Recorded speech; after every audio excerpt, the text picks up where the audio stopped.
2 dias depois da confirmação da vitória de Biden nas eleições americanas, a chancelaria brasileira ainda não se pronunciou oficialmente sobre a eleição do democrata, sobre essa troca de comando na Casa Branca. Já falamos sobre isso aqui no nosso Prime Time, mas é importante falar mais um pouco sobre isso e sobre outros assuntos, porque a gente vai conversar agora com o presidente da Câmara, Rodrigo Maia, especialmente sobre esse novo cenário que se vê nas relações entre Brasil e Estados Unidos. Mas é claro que a primeira pergunta, antes desejando boa noite e muito obrigado pela sua participação aqui no nosso Prime Time, presidente Rodrigo Maia, é a seguinte: como é que o senhor analisa o fato de o Palácio do Planalto ainda não ter se manifestado sobre essa vitória de Joe Biden? O senhor foi uma das primeiras autoridades aqui no Brasil a externar os seus sentimentos, a desejar felicitações ao novo presidente americano. Eu queria saber que tipo de mensagem esse silêncio do Palácio do Planalto pode passar, na sua opinião?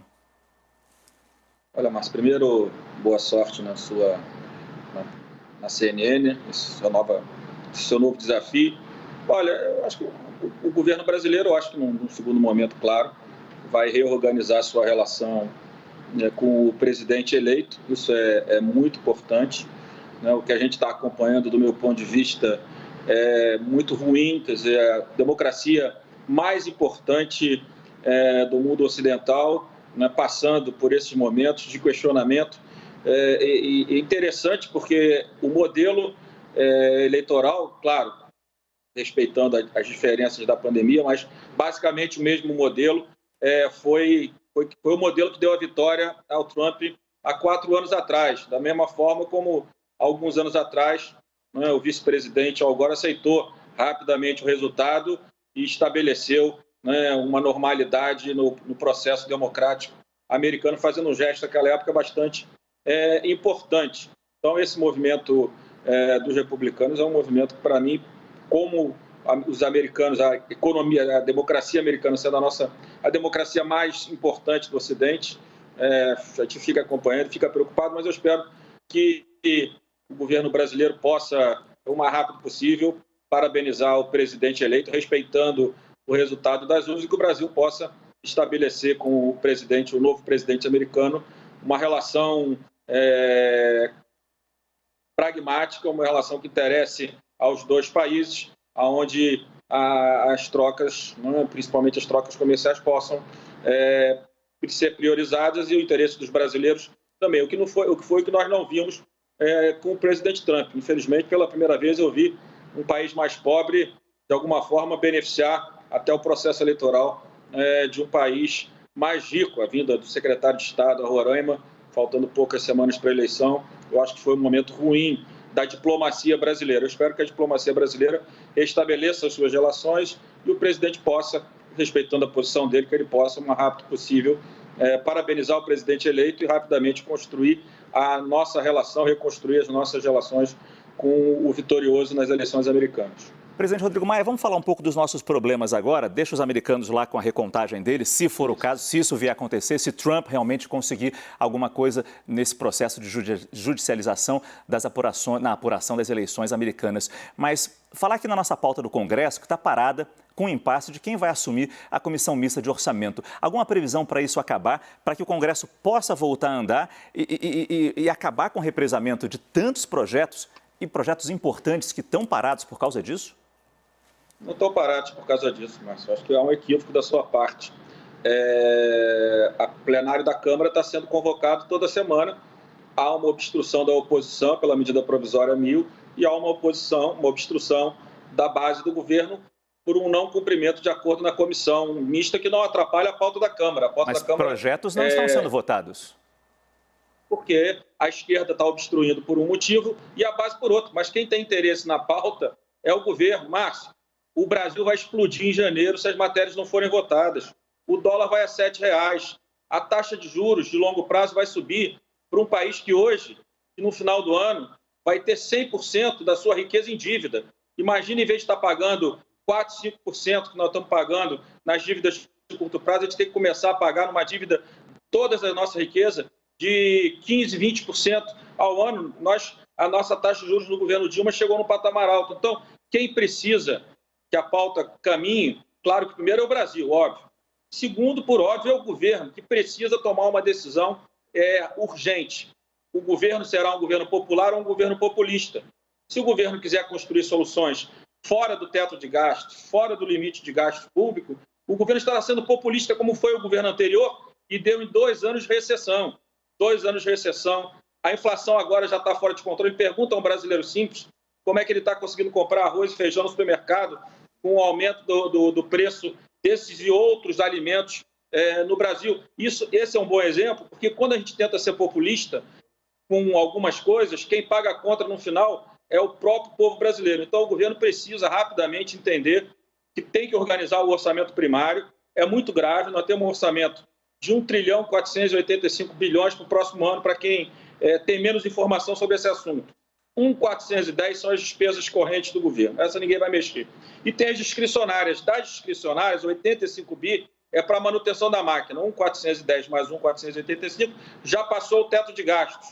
Então, nós, de forma urgente, já deveríamos ter sinalizado para a sociedade, até antes do processo eleitoral de domingo, qual é a agenda do governo, a verdadeira agenda do governo para o enfrentamento dessa crise que o Brasil já vive, né, que o Brasil vai precisar enfrentar, que é a organização das suas despesas. E essa decisão é que faz hoje, além, claro, da questão do meio ambiente, faz com que os investidores fiquem aguardando qual vai ser o caminho do governo nos próximos meses, para que a gente possa estar no caminho do respeito ao equilíbrio fiscal, na confiança e credibilidade dos investidores, para que o Brasil possa voltar a crescer. Então, a pauta da Câmara não está parada por causa da CML, isso é uma sessão do Congresso. Agora, você transferir isso para a pauta, que tem medidas provisórias importantes. Nós já podíamos ter votado, por exemplo, o novo programa do governo de habitação. A medida provisória de habitação está pronta para votar, mas a base está obstruindo. Então, a Câmara tem pautado. Na próxima semana eu já vou colocar na pauta um tema que não é um tema econômico, mas é um tema importante, que é uma emenda constitucional,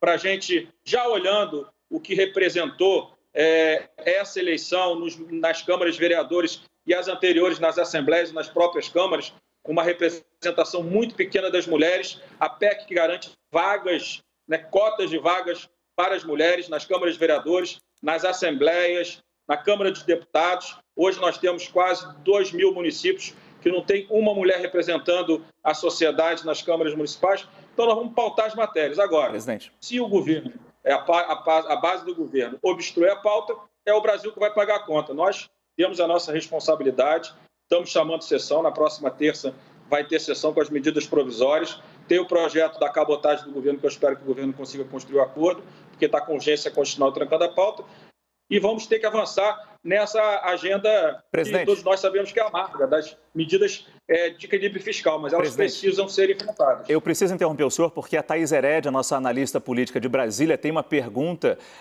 Thaís Arbex, nossa analista de política lá de Brasília, Thaís Herédia acabou de entrar na nossa edição falando de economia, tem uma pergunta importante sobre possíveis candidaturas para as eleições presidenciais de 2022. É isso, Thaís? Boa noite para você. Boa noite, Márcio. Bem-vindo à CNN. Boa noite, presidente. É impossível não falar desse tema hoje, justo no dia que o senhor esteve no Rio de Janeiro, acredito que está ainda, para um almoço com o apresentador Luciano Huck. O senhor foi encontrar com ele dias depois dele ter se encontrado com o ex-juiz, ex-ministro Sérgio Moro. O senhor foi fazer o quê? O senhor foi dizer que o centro não apoia uma candidatura de Moro? Quero que o senhor diga um pouco sobre isso, sobre essa alternativa de centro para a gente, presidente. Olha, Thaís, acho que está muito longe. Eu almoço com o Luciano, que é meu amigo, quase todas as semanas que eu venho ao Rio de Janeiro. Não tem nada diferente. Eu acho que na semana de eleição municipal a imprensa fica sem notícia e fica dando importância a algo que está muito longe. Eu estava falando aqui para o Márcio sobre a agenda econômica.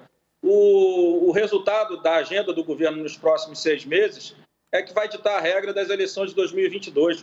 Se o governo escolher o caminho da responsabilidade fiscal, tem uma força. Se caminhar para uma agenda mais heterodoxa, eu acho que é uma força muito menor. Isso é que vai fazer com que as forças políticas se movimentem no futuro, mas não agora. Agora, eu converso com o Luciano, como eu disse, se eu vier aqui toda semana, uma vez a cada 2 semanas, a gente está sempre conversando, discutindo muito mais os cenários de curto prazo, o que o governo deveria fazer, a agenda econômica, a agenda social, do que uma preocupação com o processo eleitoral. É claro que o nosso processo, o nosso projeto eleitoral é um projeto, como eu disse, que vai ser construído a partir do segundo semestre do próximo ano, e acho que o caminho que o governo trilhar nos próximos 6 meses é que vai organizar esse campo da centro-direita, centro-esquerda, nesse enfrentamento contra a candidatura à reeleição do presidente da República.